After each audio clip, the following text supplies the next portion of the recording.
Welcome back to Those Happy Places, the podcast that treats theme parks, rides, and attractions like literature. I'm Buddy Duquesne. And I'm Alice White. Hey Alice, guess what? What? We've got a special guest this week. That's right. Joining us for our podcast first interview is Kevin Perjurer, host of YouTube's Defunctland series, a show about lost or forgotten attractions. Podcaster and author of Defunctland, Guide to the Magic Kingdom. Welcome to the show, Kevin. Hi, thank you for having me. Hello. Glad to have you. Yeah, thank you for being on the show. And you're here as part of a online book tour to do some outreach for the upcoming release of the book, Defunctland, Guide to the Magic Kingdom. And Alice and I have just finished reading it literally hours ago. We're really excited to talk about some literature about theme parks on the show. Alice, this is the reverse of what we usually do, isn't it? Yes, we usually talk about theme parks as literature, and now we're talking about literature in regards to theme parks. Honestly, my head is spinning just a little bit. Yeah, to make that change in our brains, I think, was a big leap for us. And we've got some questions lined up. But first, Kevin, do you want to talk a little bit about the book, why you decided to write it, what your process was, and what you're hoping fans of your show, Defunctland, and fans of the Magic Kingdom, maybe that haven't seen the show, what you're hoping they'll get from it? For sure. Well, first off, thanks for having me on. This is awesome. I really appreciate it. I put out something on Twitter that was like, if anybody wants to have me on their show, and thank you for taking me up on that offer. So I'm really happy to be here. So I, as far as writing the book, I was sitting down with a friend, that really doesn't watch my show, and, but he knows about it. And so he was like, you should write a book. And I'm like, what? And he's like, you should do a coffee table book, because that is perfect for marketing. I mean, this guy, he listens to a lot of podcasts, and he's a renaissance man of marketing, except for he doesn't do it himself, kind of thing. It's like, I was listening to all these podcasts, and it's just, that's what you got to do. And I'm like, okay, no, because I can't write a book.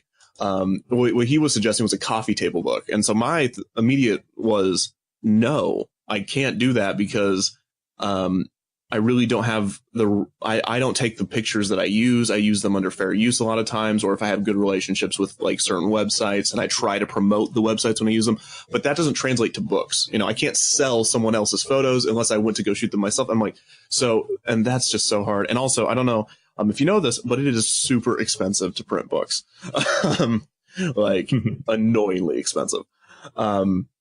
So I thought, I can't do a coffee table book. But then I kind of like got that idea of what would a book about Defunctland look like, or a book stemming from the show. And if you've never seen the show, I talk about extinct theme park rides and attractions. And I mean, I branched out to themed experiences. We do television shows now. And it's just things of yesterday, the nostalgia of it. And so I was thinking, well, I love my show, but there's certain things that my show can't do.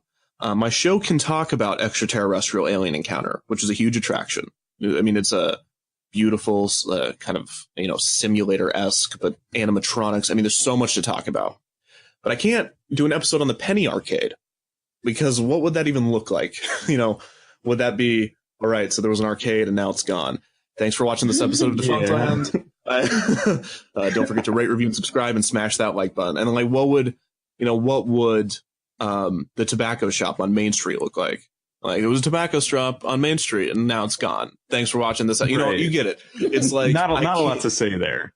Exactly. And so I was like, well, I want to give a full overview, a 100% everything at the point of writing. I want to get every attraction, even the little ones, minus the parades, and also Davy Crockett's canoes, because I didn't want to talk about that. It was not worth page space to talk about the canoes, because that was a literally still right there at Disneyland's Rivers of America, by the way. Right, yeah, and they are such a bad idea. they just look miserable. I did it once. This is how many it takes. I was at Disneyland a month ago, and we were looking over at those people, and it was like, oh, look at this beautiful park we're in. I mean, we got all this wonderful, and then there's these people just, it's like, that's work. It's not on a track. I mean, you're actually. I definitely don't want to roll up to Disneyland and just perform hard labor. That's not Not my idea of a good time. I was thinking I want to get a full experience, and then I was thinking, you know what I really want to do? I want to parody all these guidebooks.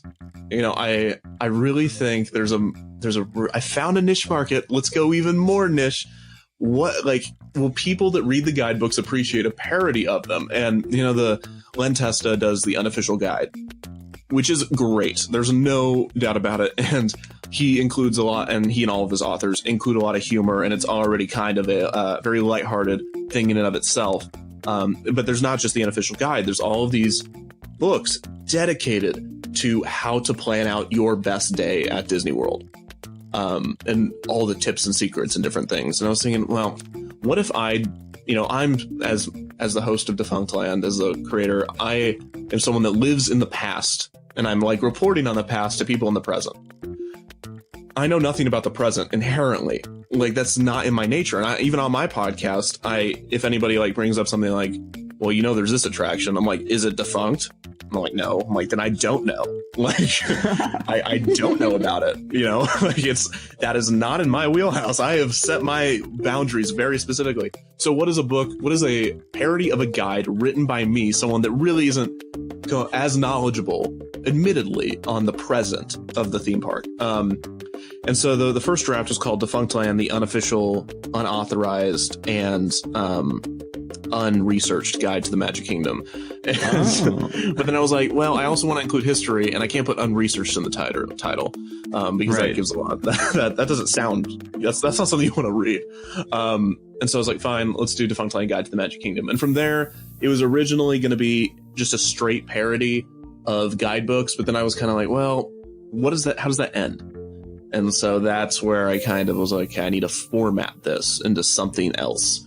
And so it's still a guidebook. It still does read as a parody. It still does read as there's a lot of jokes. And there's also, but I also make it very clear when I'm telling the truth, I think. Definitely. In your opening, you described the book as not fiction, right? Not real is your exact description. And that's a fine line to walk, but I think it's clear when we're hearing the fictionalized accounts and versus the hard research that kind of feels a bit more Defunctland-y, a little bit more like the YouTube series. Right, yeah. Well, I'm glad that came through. I do mention that in the beginning. I was like, is this book well-researched and accurate? It was one of the questions the reader, quote-unquote, asked me. I just refer to the person reading as the reader. It makes it easier because they are a character in the book. And which is really hard to write, by the way. Did you know you're not supposed to write books in second person because it's not easy? Probably not that fun to read. I remember being told that at some point. But yeah, so I kind of say, you're right. I say it's not real, and I say if this book was to be put in the park, it wouldn't be put in Fantasyland. It wouldn't be put, it'd be put in Adventureland because your vacation should be an adventure. So that's kind of the book's message, and then an extension of that later on. But that's the idea, is there's a clear line. I mean, there's two extremes. It's hard facts and me. And so it's like hard facts, my personality, my opinions. And I feel as though there's very few times, unless sometimes my humor is subtle, but it's not so subtle that I'll be like, what's a good extraterrestrial opened in 1992. And you're like, get it? Because it opened in 1995. Like, that's not the joke. Like, all the dates are correct. Like, it's not that subtle. It's, but yeah. So and then I just wrote the book, and I went through a couple drafts. I was lucky enough to work with an amazing team. The amount of people that worked on this book is crazy. Ingram Jenkins did the cover art and the chapter art. That's really good. And it is gorgeous, in my opinion. Yeah, Ingram is an incredible artist, and they are really good at showing movement. They're good at showing motion. And that's so important for parts of this, because everything feels like it's moving.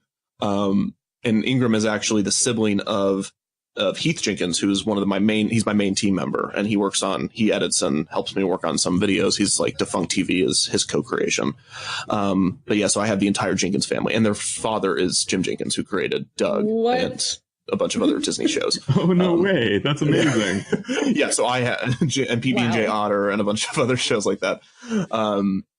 Yeah. So I'm slowly creeping into the Jenkins family. And anyway, so Ingram is amazing. And then my illustrations, which were, Ingram's art is very, not cartoony. It is cartoonish, but it's very high detailed and great. But the more realistic and the more illustration is done by Andrew Benny. He's amazing. I've worked with him in the past, and he did some amazing art. I mean, some of these pieces in here. I mean, Sunny Eclipse is gorgeous. The Timekeeper, just big pieces, and then little ones too. Definitely kind of this watercolor style. It's really cool. Thank you. Yeah, I mean, it's that Andrew. I knew Andrew exactly what he could do, and he did such a great job. And I just and the illustrations were partly because I was like, well, I don't want to use pictures. I just feel like pictures would be distracting. And not only that, it's also hard to get rights to use them. But anyway, so yeah, I did that, and then my Meredith edited it. They're a great book editor, and my book designer Philip did a great job. And then Walt Dated World. I gotta give a shout out to Walt Dated World. Allison from Walt Dated World. She was my fact checker. And she was amazing, and she put up with all of my gripes, which that in and of itself was amazing. As I mentioned in the book, right? I think I call her out a couple times. And in the like, Allison is. It seems like she did a lot of work. Yeah, and the afterward as well. Also in the acknowledgement. Yeah, Allison's so great though, and I just had to get. I ran that by her. I was like, "Hey, I'm gonna throw this in the book," and she was like, "Yeah, that's fine." I'm like, "Okay, cool." And so I worked with an amazing team. But yeah, so that's how the book came to be in a very long answer. So that's basically how the book started. And I don't want to get too far. I'm sure I'm hopefully not answering any of our future questions.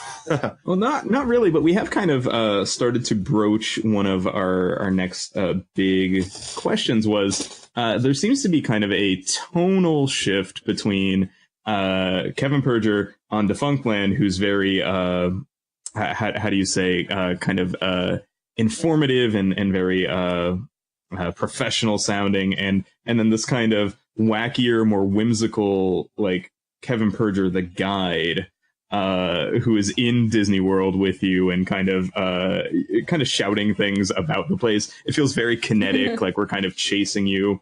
And I wanted to know even though it's clear that I'm not there. I'm like, right. Even though you're not there, you're in a camera and microphone in the book. Right. So don't look for them. They're really tiny. But like, could you explain a little bit about like what made you want to change tones here, and why do you think this works the way that it does? Well, I would say that, I mean, Kevin is me. I'm going to talk about myself in third person, so get ready for a lot of arrogance. A lot of self-fulfillment here. Kevin is a genius. No, so essentially on the show, I started out, I was funny.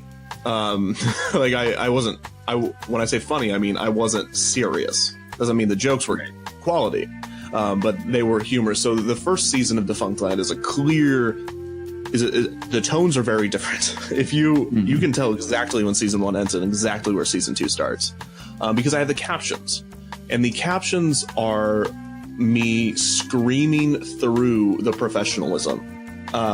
Because there is a certain level of professionalism that you have to have when you're making mini documentaries. And that's really difficult. And I say that not because I'm good at it, but because I'm bad at it. Getting tone took a long time for me. Deciding when to be, what's the word? Non-biased, when to not put my opinions in it. That's really difficult. For example, I just did an episode on Nick Hotel, the Nickelodeon Hotel. I make it very clear my opinion on that. It's a dirty Holiday Inn that they slap SpongeBob on. Oh. Like, it is. And but if you go to Disney's America, I don't give my opinion on that. I give commentary. I give contextualized, historical, and based on other authors and historians' perspectives, commentary. And that's because it's a different wheelhouse. I mean, Disney's America is this, pinnacle moment for the Walt Disney Company. and really a pinnacle moment for the United States of deciding what do we preserve, what do we not. It's like there's so many serious things about it versus there's this Holiday Inn that they stuck SpongeBob on, and then they turned the water green. Like those are two very different video topics. Right. But during the Disney's America episode, it's 35 minutes long. I don't recommend it. No, I'm just, but it's so long that you have no idea how many times I wanted to just be like, this is dumb. Or, like say like anything I bring up being like, that is a dumb argument. But I can only get a little bit so snarky. So the point I'm trying to get at is like, me as a character, as a person, I guess I am a character because I'm the host of this thing. It's there. If you go back and watch, the book is as if the caption, like while the professional host Kevin was making season 2 of Defunctland, the captions from season 1 went and wrote a book. So that's kind of the idea. And the podcast is I'm like this. I mean, I'm talking as if I like the book, like on my podcast, when I appear on podcasts, when I'm speaking, when I'm on Twitter, I'm basically the same as the book, right? The only time I'm like, okay, I need to get serious is because that's just what I have to do for the episodes. But it's also an internal conflict in me to scream out. So the book is like an outlet of that. Like from the moment you read that first page, it's clear that I'm the same person, but I have no like chains on me kind of thing. Like, no, I'm not handcuffed to any specific medium. I'm not handcuffed to like, I can say whatever I want. And because I'm controlling the pace, there's no bigger story that existed. Like there's a story, but it's not one that I have to follow that existed in real life, like with my documentaries. Right. So because I'm controlling that narrative, it's just like, it's a free for all. So yeah, it's like, it's peak me. And definitely. We found it to be a really, a personable way to go about like being not dragged through the park, but taken through the park. I think shown around the park. I think dragged is fine. I think dragged is okay. dragged through the park or being guided through the park, which made it feel really personal and like you, the reader, are there with you, or at least have you like as a angel devil over our shoulder telling us what to do as you walk through. And that relationship to the reader is really important. It's like you said, you spend time in the second person every once in a while, but that it informs a lot of the narrative of the book. It's kind of like how you frame the story, and it's a huge part of the conclusion, which we'll get to later. Like, what was the thinking, and like, why did you decide to make your narration so personal, like using the second person? And you touched on this a little bit, but where did that come from? This like, rather than just a history book with some funny commentary here and there, why jokes? Why a personal walkthrough complete with fast pass times and the whole thing? Why that?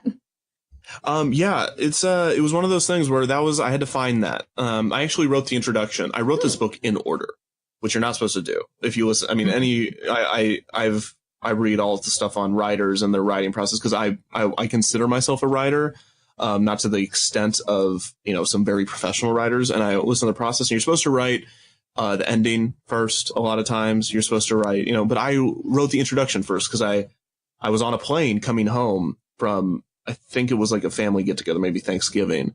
And I was on the plane and I was sick to my stomach for some reason. I don't remember. I just remember this, but I was pushing through and I just wrote the entire introduction. And then I showed it to my roommate when I got home, and I was like, look at this. And, he laughed at a few parts, and I was like, okay, this is good. And, I edited it, but from the start, it was always there was a short time where I was like, should I do a straight history book?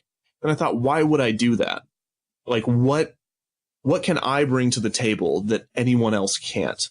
There's no reason that I should think myself smarter, more educated, more authoritative to explain to people the history of the parks, because I'm not the most qualified. There are actual Disney historians, like Dave Smith from D23, an actual Disney historian, like literally from the Walt Disney Company. Even Jim Hill knows, everything. all these wonderful Disney historians. So I'm like, what can I bring to the table? And that is me. I can bring me. I can give you my opinion. And, you know, from the start, it was another, you know, it is fast paced. It's a quick read.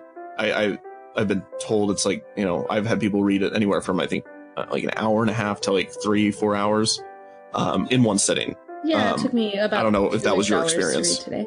Yeah, something similar. Yeah. That's about the average. And I didn't, you know, I could, and it is fast paced in that I am dragging you through the park. It's not, hey, let's sit down and let's really talk about all the hidden Mickeys, because this is not what I wanted it to be.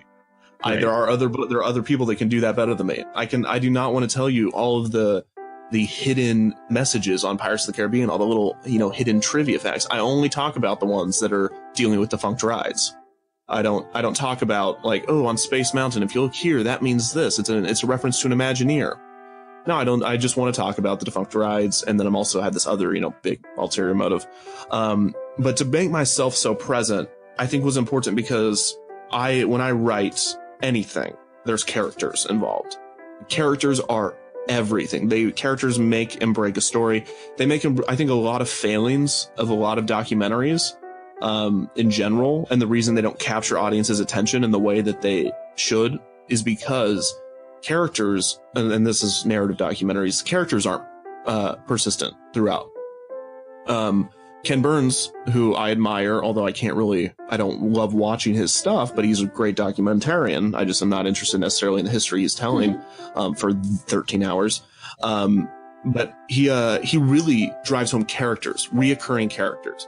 And in my documentary series, you have to, a lot of times, you know, with like Nick Hotel, I had to make SpongeBob a character in the story.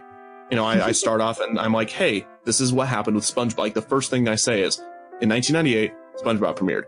He changed everything. And so SpongeBob did this. And then you also have the hotel itself, and you have Holiday Inn and Nickelodeon, and you can build characters out of these entities. It's a lot easier when Michael Eisner's involved because he's actually a person. But it's just one of those things that I have to, you know, build all these characters. And so when I was writing the book, I was like, well, who's the character? Is the Magic Kingdom a character? I'm like, no, that's too deep, and I think that's stupid, and I'm probably just spitballing. And then I'm like, no, that doesn't make sense. The idea of the like theme parks in general is more of a theme rather than a character. So I was like, who are the characters? I'm a character. Okay. The reader's a character. That's fine. And then you run into other characters throughout. And I also kind of build, and they're never really referenced until the end. Spoiler, I guess. But you like through the art throughout, it's very obvious. You have the characters from the attractions following you, you know? This sense of kind of gathering up these defunct attraction stars and kind of bringing them along for the ride was really cool and well communicated through the art, I thought.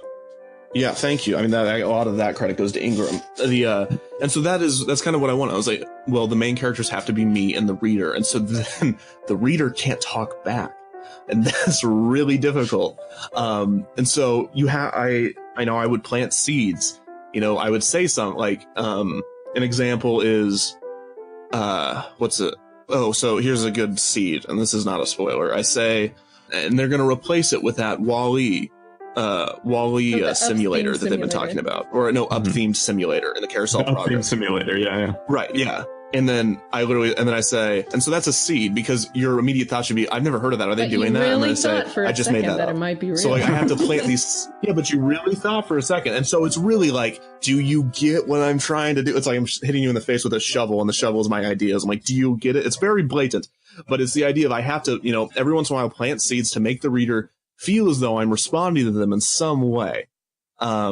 And so that kind of thing was difficult. But yeah, so I guess to answer the question in a long-winded way, sorry. It's to make myself present was just needed to give another character to the book. You know, so we've talked a little bit about kind of the process, the being a writer, the choice of voice, but now I'd like to kind of jump into the content a little bit, because this is a guide for a singular day at the Magic Kingdom.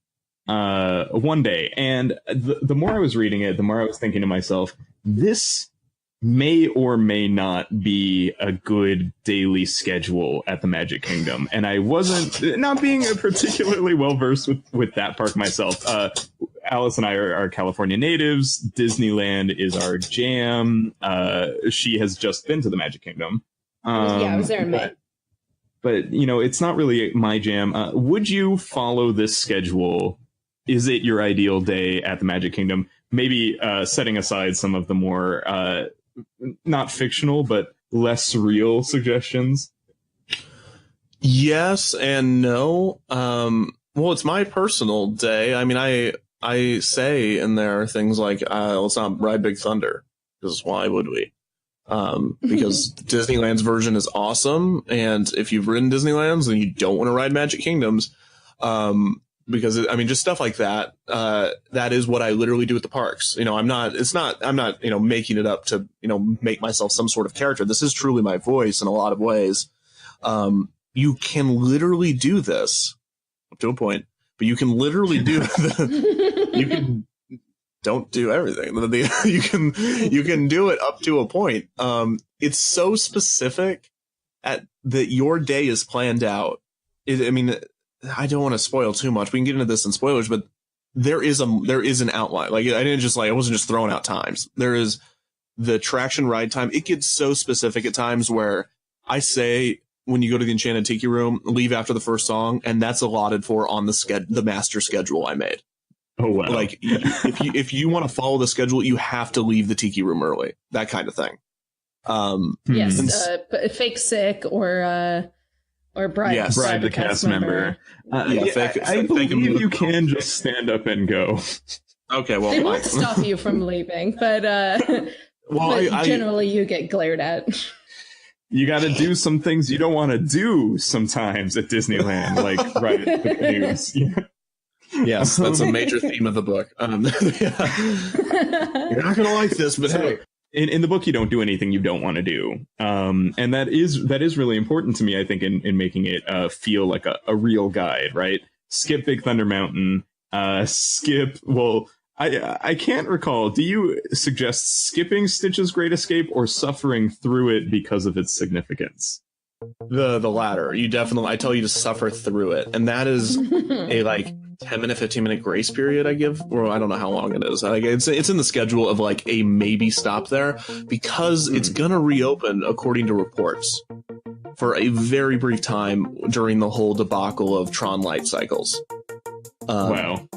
But I also, that's another thing, I have to put future proof into the book. So a lot of times I'll be like, even though I'm supposed to be talking to you live, which I am, I write the book different for every person that reads it. I truly do. Right. Don't get a copy with a friend and then share it with each other, because my copy. Wait, then the book won't work. Right. Yeah, exactly. The book won't work, and definitely don't drop it in water because you'll short circuit the microphone and the camera. But I do write future proof phrases such as Star Wars Land's opening soon, so this whole thing about how Hollywood Studios is abandoned doesn't make too much sense. And then I'm like, there's no way Wonders of Life is going to be around forever, so blah blah blah, and then I talk about, with Stitch's Great Escape, I'm like, if it's already closed by the time you go, I apologize, but if it is, ride it. So that, yes, but the schedule is real. You can do it. I've done it, and it's you're running around, but that's what I promised you in the beginning. It's like, I'm going to show you an adventure. Yes, exactly. And when you were writing the book, did you go and do this day to a point? Yeah, I did. I had to make sure, right, that I wasn't, making everything up. I as did. As far as how long it takes to get from one part of the park to the other, and that I did not do.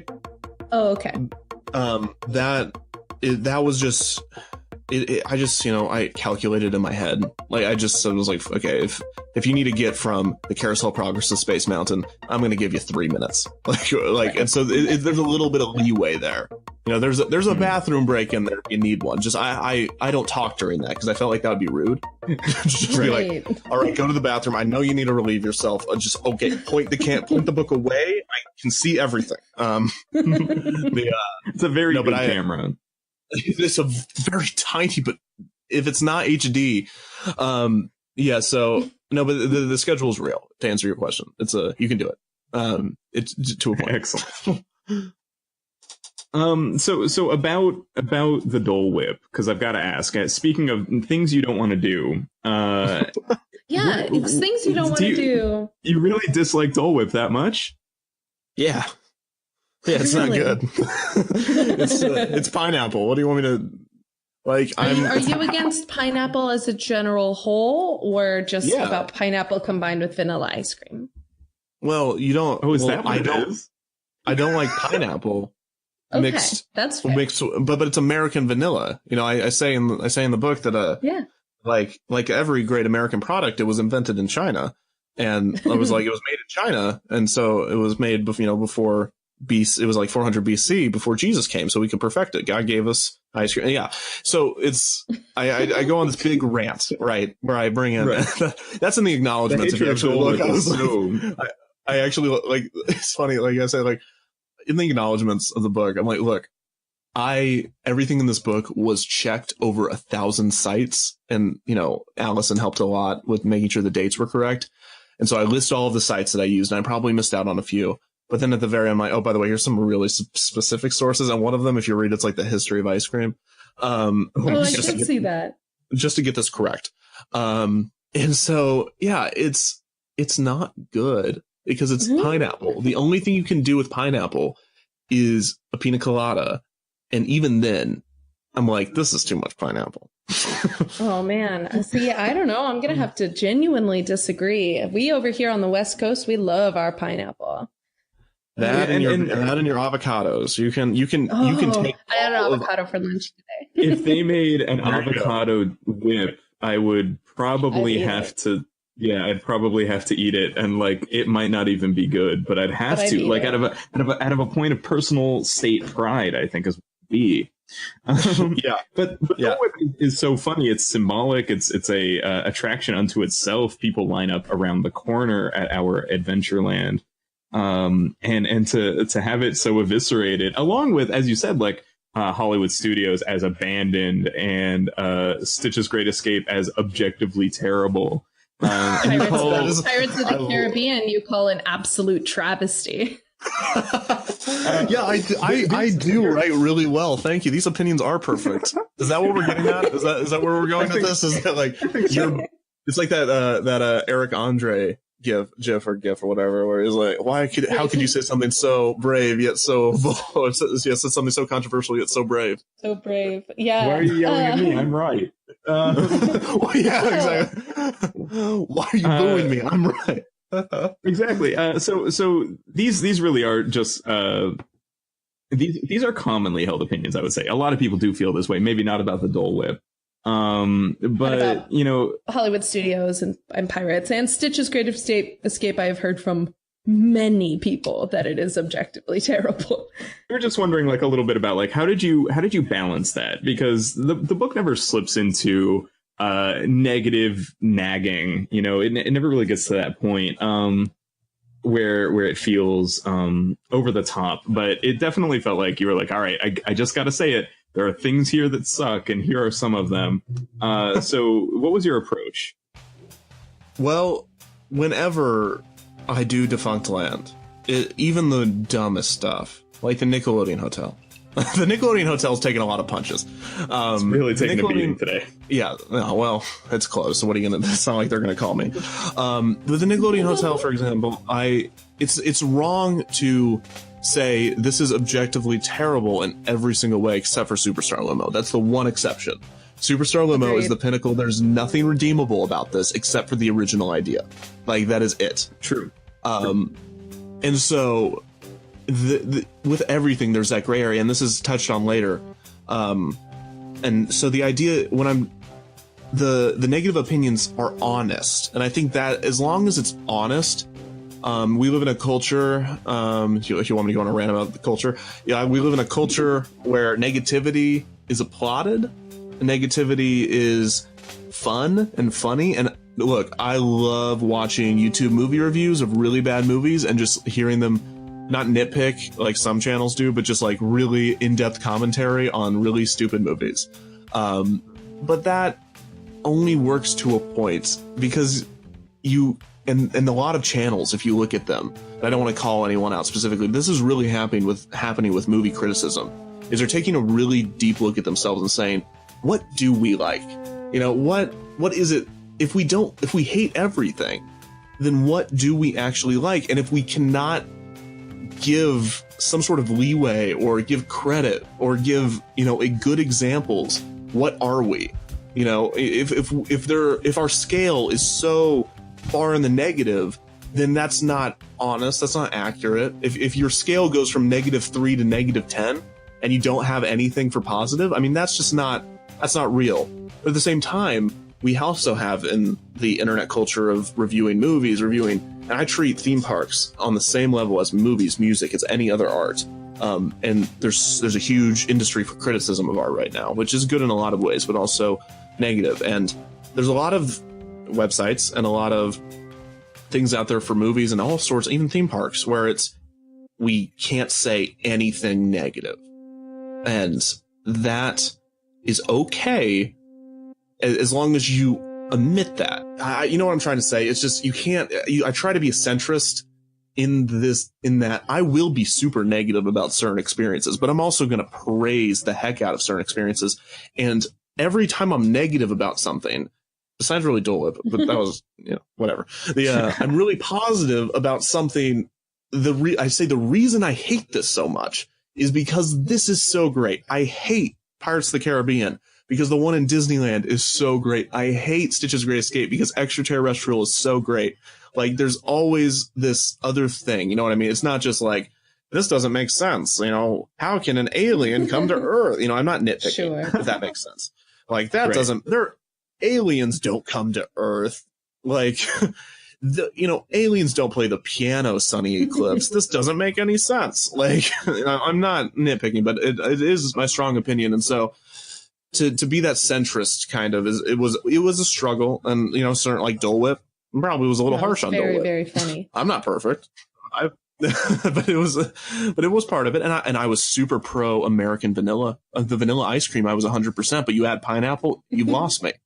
And so yeah, the negative tone was not meant to be a come read my book. I crap on all these experiences and rides, but I'm also not come read my book where I'm going to be super dishonest, where I'm positive about everything. It's just natural. Again, it's just who I am as a host, as a pseudo character online. It's just, I've been called a Disney shill a few times, but I'm pretty honest about my gripes with every theme park company. Cedar Fair more than others, but that's for another day. Right. But yes, that's my answer. I try. It's a centrist thing.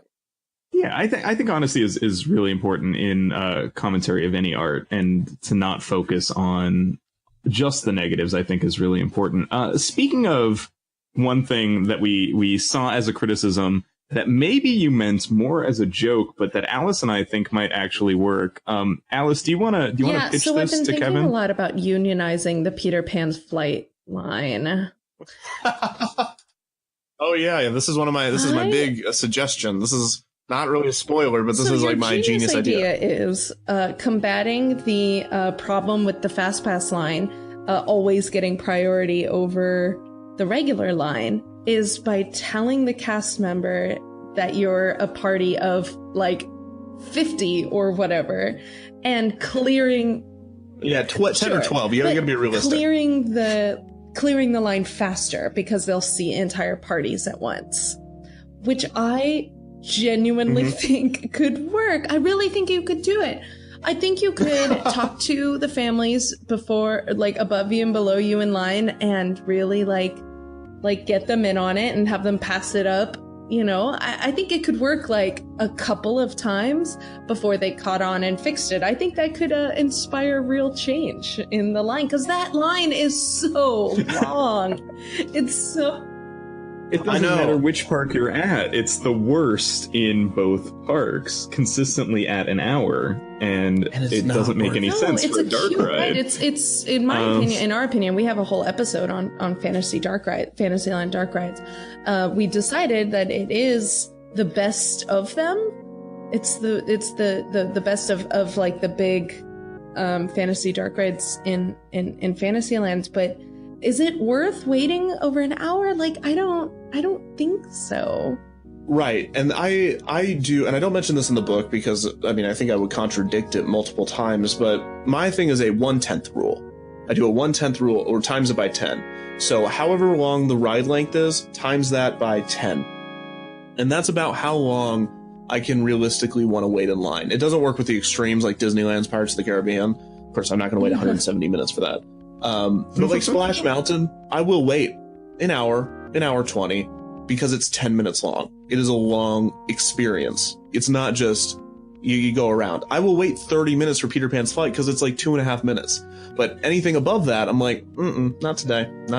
So, yeah, that's a good rule of thumb. Yeah, it's about times the ride length, times the actual ride experience by about 10, give or take, and that's probably, if it's way over that, you probably should just leave it. That would. I was just thinking about Pirates of the Caribbean. Our Pirates of the Caribbean in California is what, like 12 minutes long, some nonsense like that. It's like the longest ride ever. Yeah, right. But the line moves super quick. They've got that loading. It's that good really, capacity, really, man. Really I good love capacity. Pirates of the Caribbean's capacity. So it's yeah, because you don't have to pull down on lap bars, and you can just throw people in and then just have them go. Fit so many people in the boat. So I mean, I would probably wait over an hour for Pirates of the Caribbean, but I rarely have to because that line moves so fast. Right, exactly, and yeah, absolutely, and that's one of those things. I was like, yeah, I would wait because the experience at the end is worth it. And it's even like hearing people waiting for Aladdin the Musical Spectacular when I was in DCA, or now Frozen, which I wouldn't wait for. You can pay me to wait for that. But it's just, it's like, yeah, that's a long experience. Yeah, I can wait an hour to get in, get a good seat, be in the air conditioning for 30 minutes. I think that's worth it. It cuts into your day, sure, but it's not worth it. Peter Pan's Flight, man, it's not worth it. Just not worth it. Unionize the line. So bringing it back around to, let's make this an episode of Those Happy Places, and we want to involve you in our conversation here. What we like to do is talk about what the theme parks, rides, attractions, lands, how they tell stories, and what aspects of theme parks are worth analyzing as if they were narratives and stories to tell. So I want to ask you, as someone who has done a lot of research and a lot of work into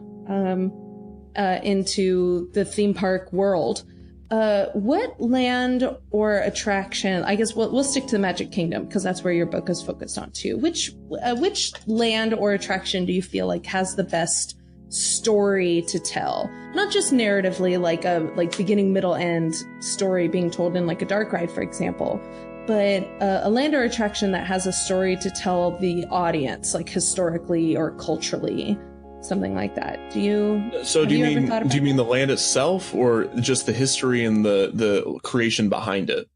I think I mean the land itself. Okay, like if you were in the land, say you were in Adventureland and you're looking around, what story does that tell? And which one of those lands do you think does the best job of telling that story?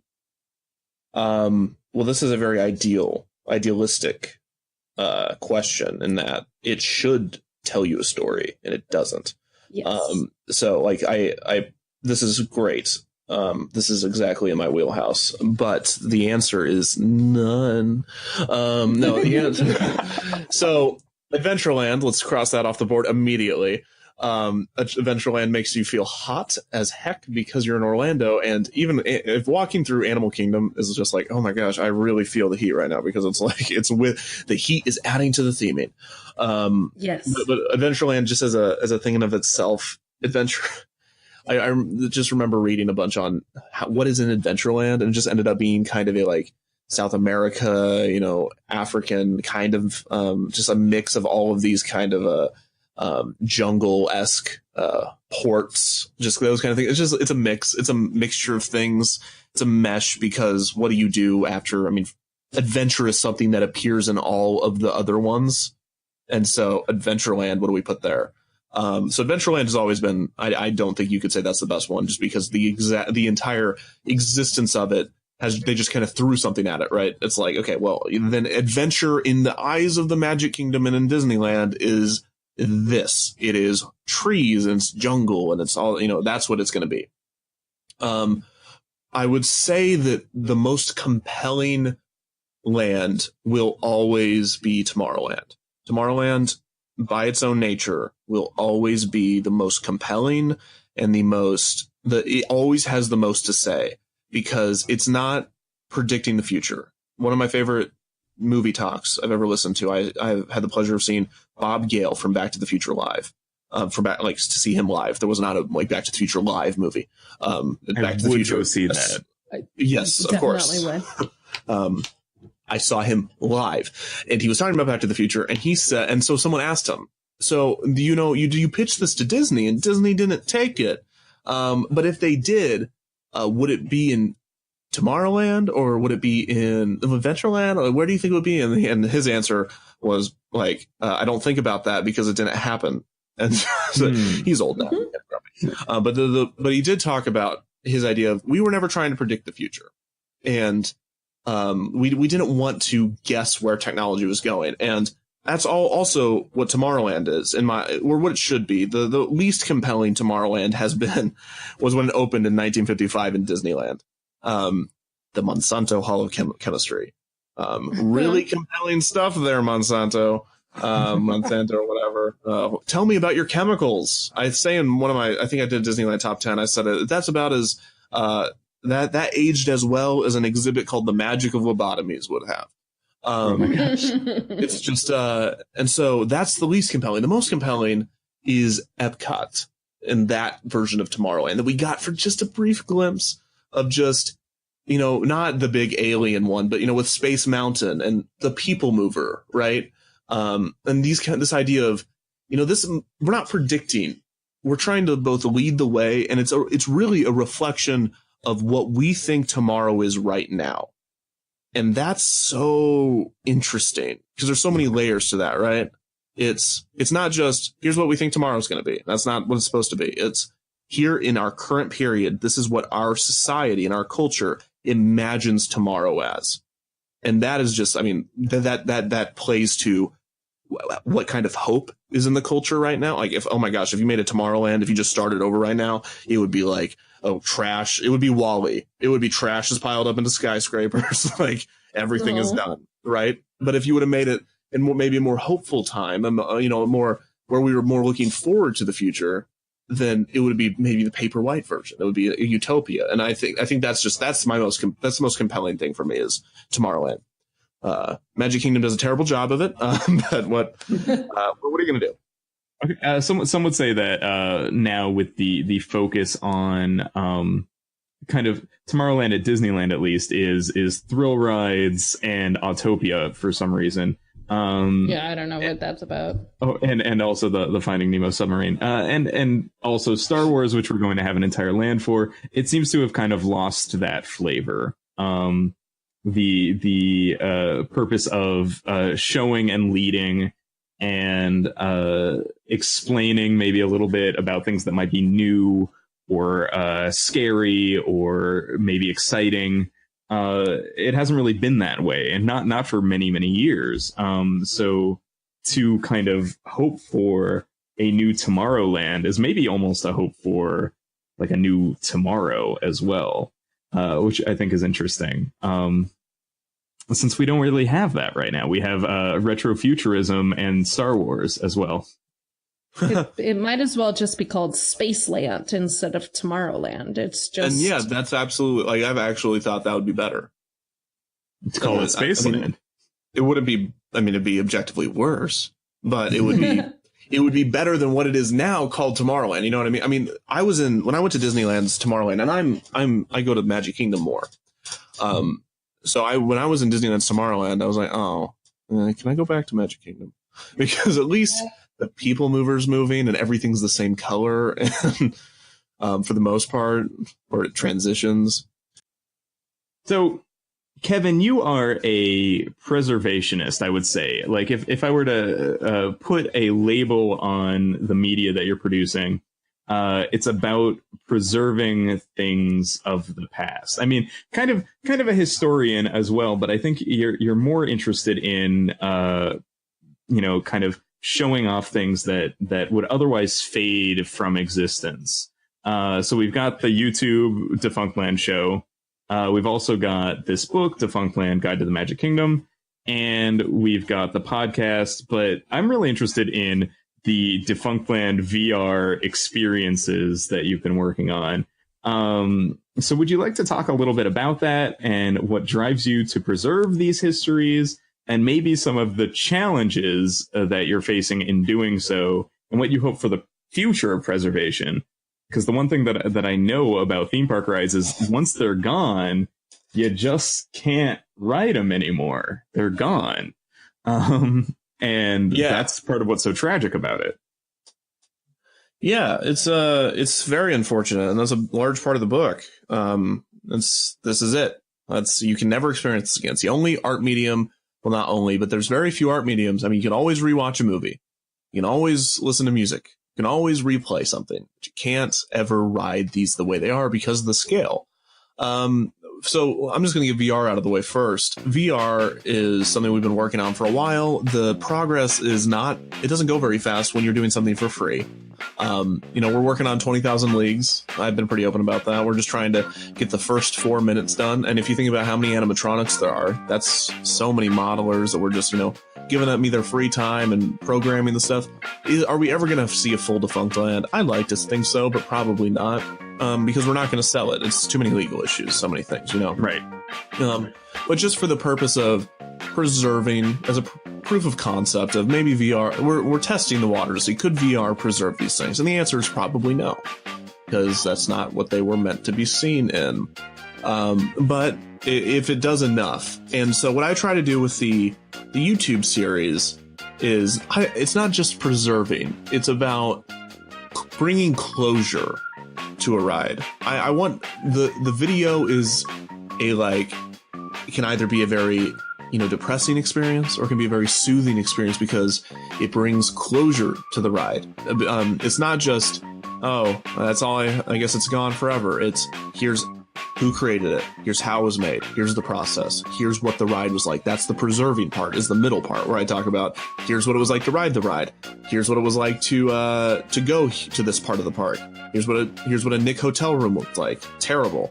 You have all of these different ideas all these things surrounding the ride, and I want to take those and compact them. So again, VR's that's probably all I'm going to say on VR. It's a proof of concept of, does it work? And maybe it will. We're still working. We're working out kinks. We'll see if maybe that will be the big thing. But as far as the videos go, I try to bring closure to people by saying, yes, this experience is gone, but as long as we all watch this video, it won't be forgotten. And then in a way, it'll always be here in a very, sad, not real way, but in at least we can all come together, agree that this existed, learn about it, and then we can, move on to the next thing that we can remember and agree. And, then we can keep going. And if we hit all of the stops, which is something the book does, if we hit all the stops, then we preserved the idea behind them. We can, the intention of the Imagineers will be preserved. Their product can never be, but their intention and their story and their idea can. So that's kind of the line that's kind of, we have to work our way into preserving, if that makes sense. Yeah, definitely. I mean, the cool thing about Disney especially is kind of its obsession with its own history. And that there are references to past attractions, or even references to what used to be a parking lot in the case of Indiana Jones at California's Adventureland. And that's kind of the neat thing about it, is that it does seem a little concerned with preserving these things that must go away eventually. But then again, with other theme parks, their priorities might be different. They might just slap a coat of paint on it and be like, it was never a Top Gun ride. It's always been this just normal American fighter jet ride. So come on in, spend your money, guys. It does seem like there are things that are lost and not preserved that nobody is looking out for. There might not be any historians of these smaller parks. And especially I do visit the smaller parks in the series. Yeah, exactly. So one of the things with Defunctland that I've learned about is that certain parks have even existed. And another thing is that some of them had really innovative ride designs. But when you're looking for resources for preserving these things or for making a mini doc about them, where do you start? Like, where do you even begin to look for things that disappeared, things that were literally imploded, wiped off the face of the earth? The internet is a terrible thing, but it is in a lot of ways, but it's also an amazing thing in a lot of ways because it is a committee. It is a brain trust. I think that's the right word. It's this wonderful community of people. I mean, everyone almost is on the internet. And so if someone really passionate about something, they remember something, they'll talk about it. Message boards, that's first place almost always that I'll go to. If for the regional parks, I should say, message boards is because those histories really aren't told. So you have to tap into the collective memories of people. And the thing with Defunctland is the historical accuracy of the series is never the priority. It is important and it's critical, and I never want to get anything wrong. Everything in there, I'm never going to make anything up. I'm never going to lie. But the experience is always first. And when I say I don't prioritize historical accuracy, I'm not going to lecture you. I'm not going to tell you how long each piece of this roller coaster track is. We're not going to get super, super, super technical. I might tell you how tall it is if it's a coaster, but the historical, exact technical specifics of every single thing that happened, it will never top story. And if you can create a story based off of people's collective memories, then you have preserved that. You've taken these little seeds that people have thrown out over the internet, and you've now, mashed them together and created something that this is what we remember. And then that is something everyone can flock to, add their own memories to, and then it's like a snowball effect. You now have something that will not be forgotten as long as, the series still exists. And I'm not saying that what I do is like, hey, once it's a Defunctland episode, it's set in stone forever. It's more of, I have a community of people, and they're amazing, and they remember things. Luckily, it would be very bad if nobody remembered any of these things. I would not have an audience. But you have these people come together, and once I do an episode on it, I give people, it's like a big tower saying like, come here. It's like a what do they call those tower? A light tower. Yeah. The towers by the ocean. It's like, everyone, come on, we'll remember this together. Let's solidify this experience. And so that's kind of what you have to do, especially with those regional parks, like Astroworld. You got to tap into some deep message boards and deep conversation. I've gone so far as to go on Facebook and like people's old posts. Like, does anybody remember this ride? And I'm just kind of like stalking their page. Like, I do, but I can't respond because it'd be weird because you posted this 6 years ago. And so, yeah, that kind of thing. So I guess it's kind of more also about newspapers. My bad. Newspapers. Yeah. I also use a huge newspaper archive, and newspapers are amazing. But don't get me started on newspapers. But yeah, sorry. Go ahead. So it's kind of more about validating experiences, which is so funny because theme parks and their rides, as permanent as they may seem, as permanent fixtures as they may seem, are almost always being changed slightly, updated a little, moved 3 inches to the left. And for some people, that can be really unsettling when they get on a ride that has changed or received a facelift. That nothing is quite where it was.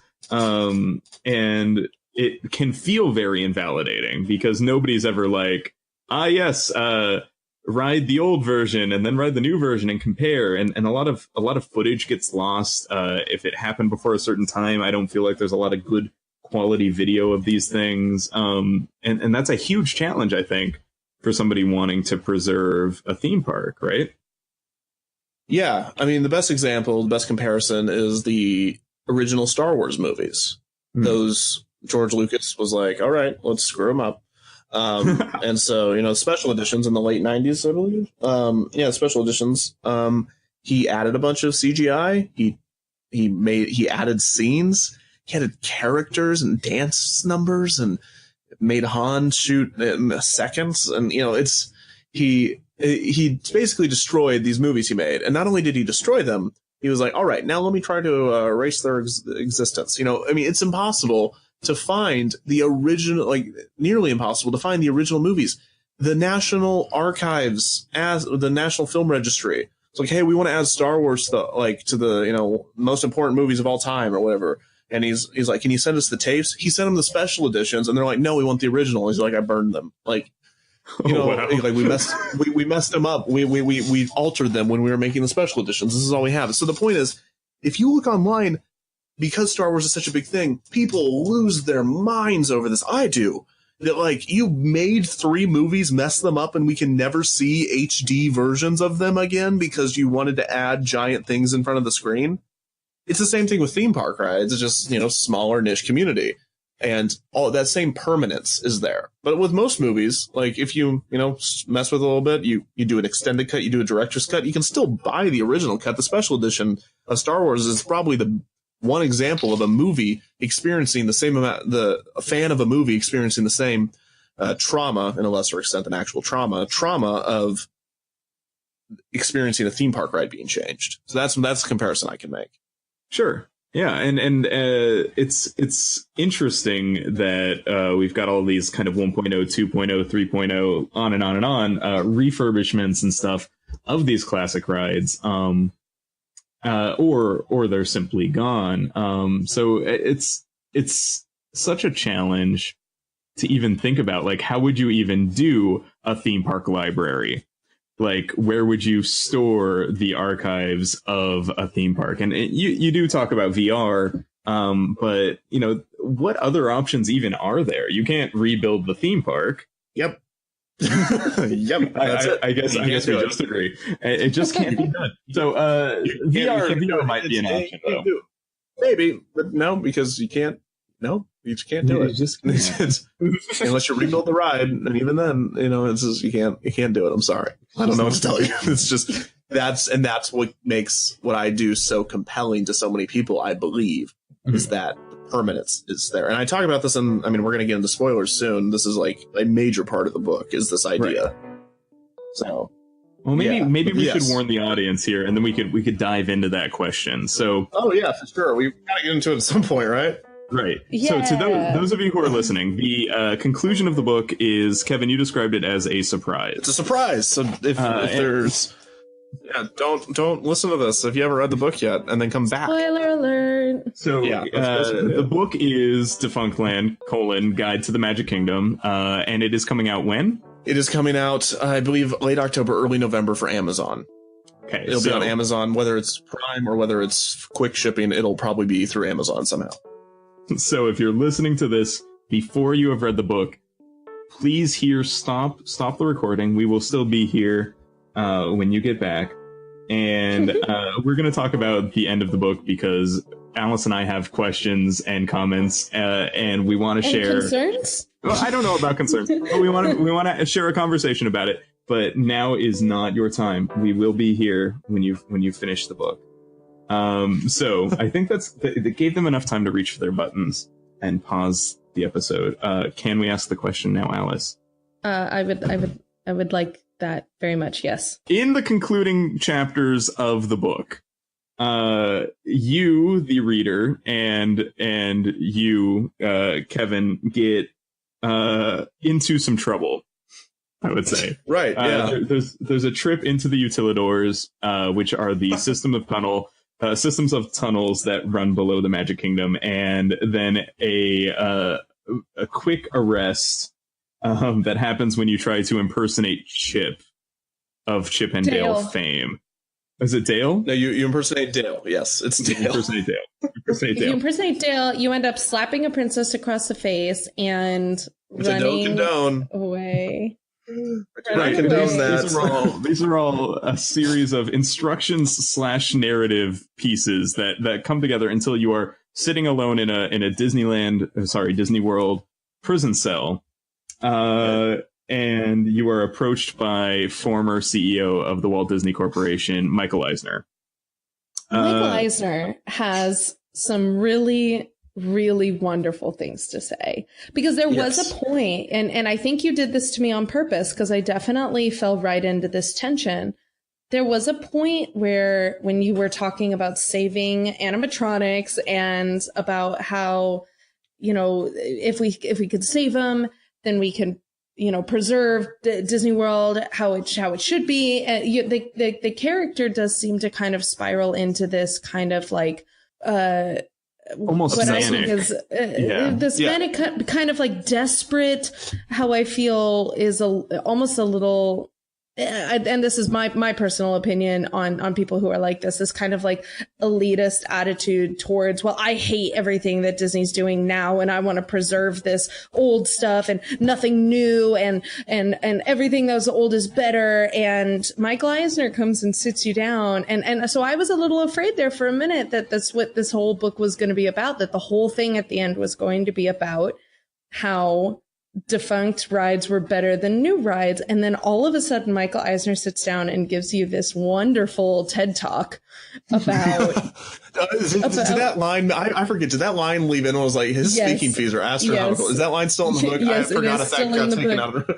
It's absolutely still in the book. And it's so good, where Michael Eisner and his just sits you down and gives you, the keynote speech in this amazing talk about why he made certain decisions and why certain things get cut, and about how hardcore fandom is only 1% of the population of people who experience it, and maybe things aren't just for you, and kind of and you find a balance there. You say, well, sure, yes, by the end, we understand that we're not the ones that things are being made for, but at the same time, we want to, and this is going back to, what you were saying about preserving rides, preserving the history and the feeling of them, while still allowing for progress, and not all progress is good, but what are we if we're not chance takers?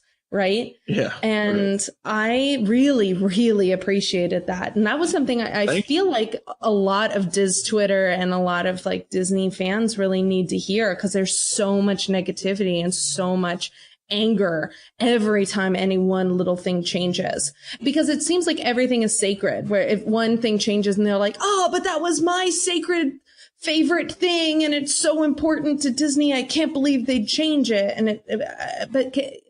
And not everything can be sacred, and not everything is for you. And I just really appreciated hearing that from Michael Eisner's own words, as you were saying in acknowledgments, that so much of that comes from his autobiography, right? With a few little tweaks here and there to make it dialogue. Right.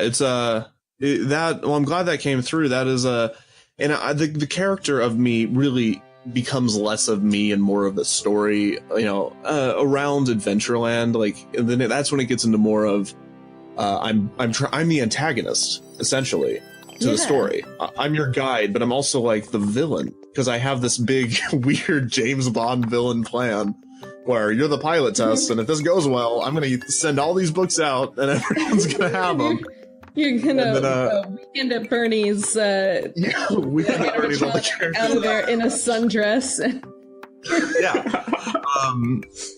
There's a lot to unpack in those last two chapters. But first of all, I should say, and I mentioned this on another podcast, when I was originally writing this, it was not the same adventure. It was, you go to the Utilidors and there's this big underground secret society, and it's this whole cinematic universe. I was going to set up all these sequels to books, and then I was like, this isn't authentic. There was things like, you learn so much about these attractions, and now you have to pass these trials and this Indiana Jones-esque tomb you have to get through, and then you get the timekeeper. It's like the Ark of the Covenant at the very end. And I'm like, okay, that's stupid. That doesn't make any sense. Why would they do that? But then I was like, this needs to be more honest. And so it's this idea that is actually present in Defunctland. It's me. It's, how do I give up on things? How do I release things? How do you give up on something that's so important to you in an art form that is so temporary? It's not just saying like, it's not saying, oh man, they made a Star Wars sequel I didn't like. This ruins my childhood. Like, that's ridiculous. Those movies still exist. It's a little different with theme parks. They say, okay, they're going to replace Mr. Toad's Wild Ride with Winnie the Pooh. That's gone forever. Like, it's not just, oh, I don't like this other thing, and it's kind of ruining this thing that exists. It's like, okay, well, I hope you enjoyed that because you'll never experience it again as long as you are a human living on Earth. And that's really final, and that's scary. And I don't agree with everything Michael Eisner says in the book. I don't, and I say that at the end. He says, like, change it's part of business. Not only part of business, it's part of life. You got to do it.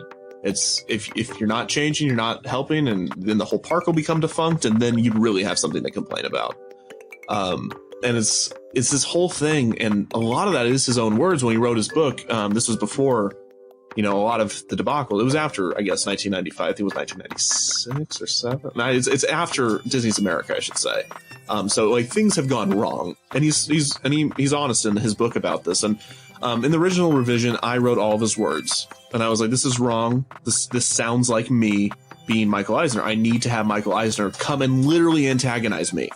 Like, I need to pick the quotes in his book that I disagree with the most, and then find the truth, his truth within that. And that was difficult, but it ended up, I think being okay. And clearly, I think you enjoyed it, so that's great. And then, I had to derive some sort of message from that. I mean, we're talking a lot about Chapter 8. We could talk about the whole that chase and my research with making sure the utilidors were accurate. But you can actually do that. Don't do it, but you can. Like you can actually jump off the people mover and land on top of the train. And land you can on the actually, train, yeah. There are actual points where the conductor and the caboose driver cannot see you. Like, those things are real. Don't do it, but they're real. And so Again, do not do it. And there might not be a Brazilian family that speaks Portuguese. The most unbelievable part of that to me was that was the only family on the back of the in the last car. The fact that a railroad car could pass you by and there's only one family in it instead of being in the middle car, instead of being totally overflowing with people, just like crammed into every inch of that. Because like when I went, it was so packed. The whole park was so packed and every attraction was full. The idea of finding an empty or a mostly empty car was the most unbelievable part to me. Well, I guess that's great if you got past the fact that you literally jump onto and off of the train. But I will also say you didn't go on April Fool's Day or Leap Day, so you can't really attest to crowds. Should have gone on those recommended days. You should have gone on the recommended days and said it was your birthday. On Leap Day. No, but yeah. So, but Chapter 7 is just wacky, and it's this whole lead up, and it's a lot of me being like, hey, like it's me going crazy. It's like me losing my sensibilities and losing my mind, and then I'm like, I can't. I want to preserve these rides, and you need to do this, please, and I'm begging you. And it's also me realizing, like, oh my gosh, everything is fleeting. This is it. I've talked about this for a long time, and I'm coming to grips with it. And that's also present in the series. It's like it's an extension to Defunctland, the series, and my opinions. And so this is like a culmination. It's a turning point in my character when we get put in jail and I give up. And then Michael Eisner comes and sits me down, and I'm like, oh my gosh, I just get obliterated by him. And then what message can I derive from this to end the book on? And I think, well, no, it's not that, you got to be okay with change. I'm like, you don't have to be okay with change. You have to be honest. You can't hate change as an idea. You have to look at change and be honest about it. There's also some good in change, but I at the end of that paragraph, I believe I say I'm unresolved. Like, I don't know. But the point is that everything is temporary, especially in theme parks. And you need to go out and you need to experience the world before it becomes defunct. Like, if there's anything you can take away, it's that we don't come to a conclusion on how you should feel.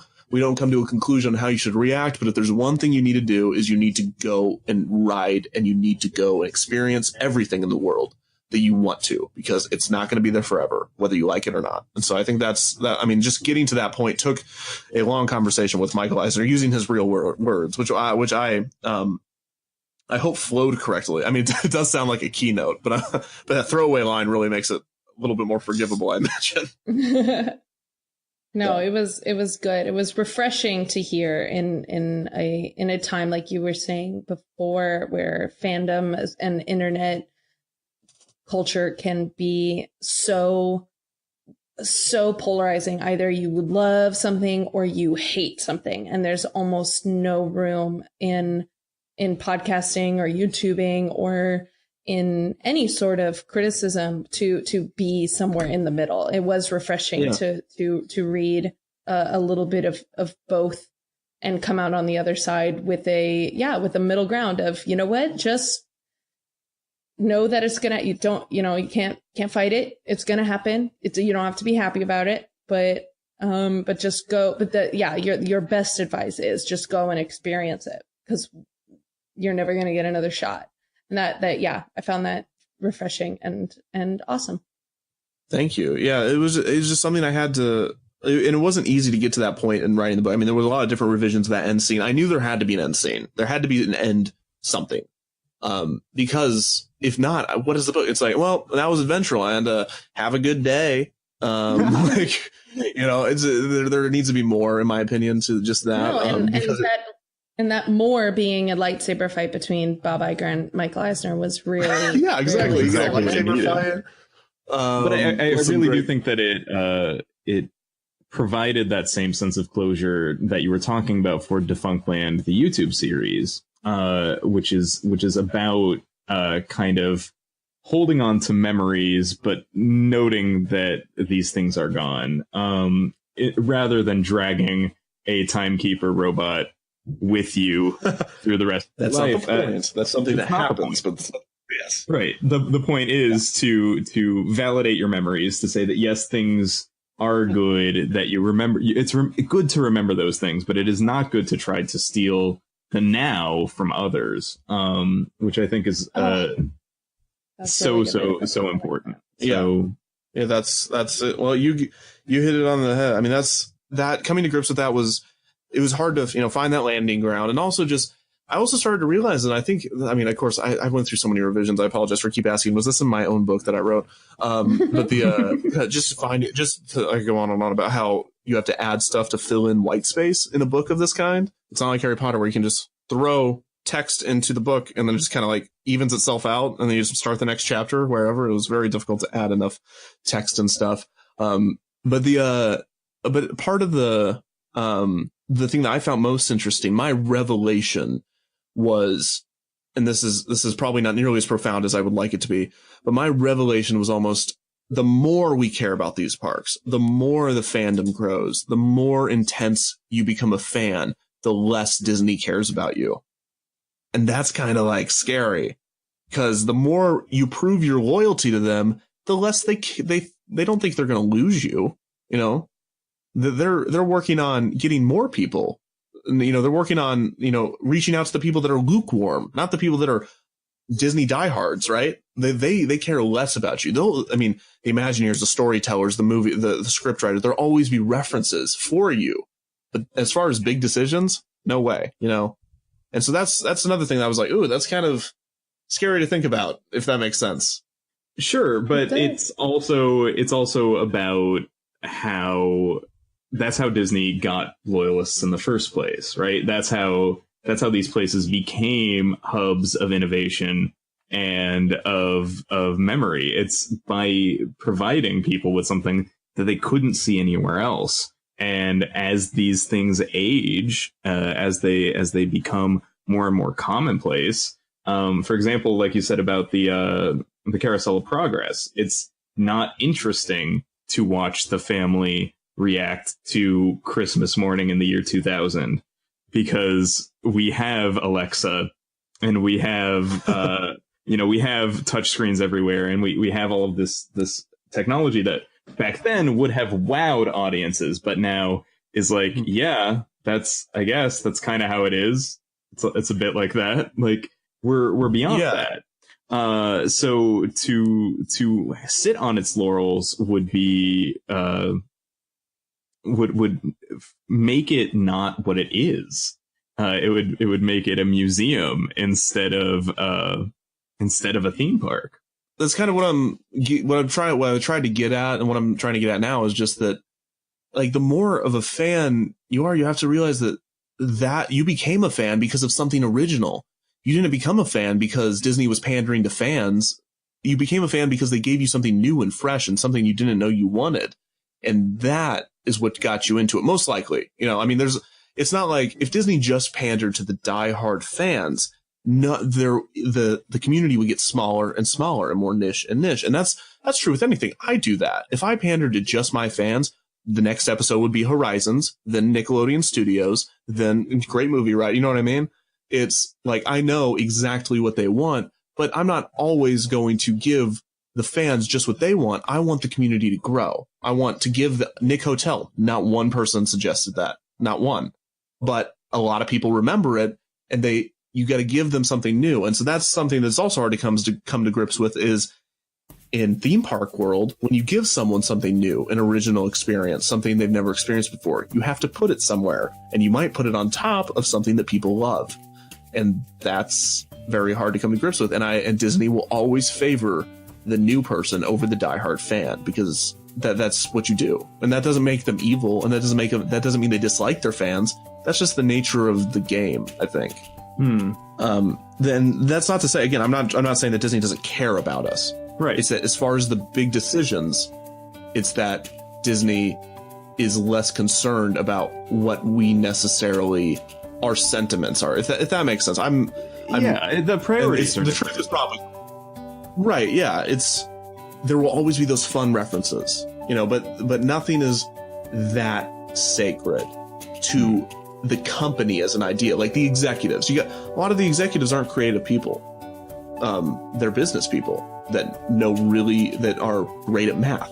I mean, some people are really not in depth with the creative side, and some people are in depth with the other side. And I mean, some people can do both, but it's like the people, maybe pressing the green light, they're not thinking about it from a creative way. They're thinking about, well, Mr. Toad's Wild Ride really isn't drawing in that many people. What if we put Winnie the Pooh there? Green light it. That kind of thing. That's what I'm trying to get at. Right. That was our last question. Well, Alice, it sounds like our interview with Kevin Perjurer of Defunctland, A Guide to the Magic Kingdom, has come to an end. Unfortunately, yes, because we had such a good time talking to you tonight, Kevin. Thank you so much for joining us. Even through all the technical difficulties, it was an absolute pleasure to talk to you. Well, thank you so much for having me. It was really fun, and maybe I'll come back someday for unbook-related reasons, and we can just dive deep into whatever topic. But no, this is really great, so thanks for having me. And thanks for reading the book. We'd absolutely love that. We really enjoyed the book. And again, the book will be available on Amazon. Kevin, you were saying sometime around October, right? Late October, probably early November. And yeah, it'll also be available on Kindle and probably iBooks or whatever you listen to. Do you listen to books? That aren't Sometimes. audiobooks. Sometimes. Yeah, okay, that was a bad joke. You know what? I would listen to this as an audiobook, and I can imagine kind of a listen to this while you're at Disney World, sort of like an audio tour guide. Yeah, part of it would be just yelling. That about would be Dole really Whip. fun. Be like, The American dangerous thing vanilla is the being dangerous thing desecrated. would be the direct instructions to break Disney's rules. My lawyers are telling me that you can't do this. Like, that'd be the most inflected audiobook of all time. Like, just the wildest of emotion. But then I'd actually have to act out the ending, which would be weird. Anyways, you could probably get Eisner and Iger to do their lines. I bet. oh, if you I'm ask sure nicely. they're not busy. It's not like they have anything going on. Yeah. So the book is Defunctland, Guide to the Magic Kingdom. The YouTube series is just Defunctland. And we have been Buddy Duquesne. And we have been Alice White. And we have been Kevin Perjurer. And this has been Those Happy Places. Alice, did you know that if listeners wanted to find us, that they could do so on Twitter? That's right. You can find me on Twitter at AliceWhiteTHP for Those Happy Places. And I'm at Buddy_Duquesne. Duquesne is spelled DUQUESNE. And if you like what you heard, be sure to subscribe, leave a review, and tell your friends. And join us on the Facebook page at facebook.com/thosehappyplaces, where we're always talking about theme parks, rides, and attractions. Come join the conversation sometime. Did you know that if you are listening to this right now, you are probably hearing our theme music, which is by the California Feetwarmers featuring Phil Alvin? Is it called Golden Gate, Buddy? It is called Golden Gate. It's a great song. You can find them at CaliforniaFeetwarmers.com. Oh, and did you know that you also probably heard some additional music in this podcast? I did hear that additional music. It's very lovely. You can find that by Podington Bear on the Free Music Archive. And Kevin, where can they find you? You can find me anywhere where Defunctland is sold. Literally just type in Defunctland and there I am. youtube.com/Defunctland, twitter.com/Defunctland. And of course, guys, we love to hear your feedback and to get your input and to talk to you guys online. So please do reach out to all of us. And Alice, I think that might be it. I think so too. Well, then we should say goodbye to everybody. Thank you for listening, and we hope you return to those happy places.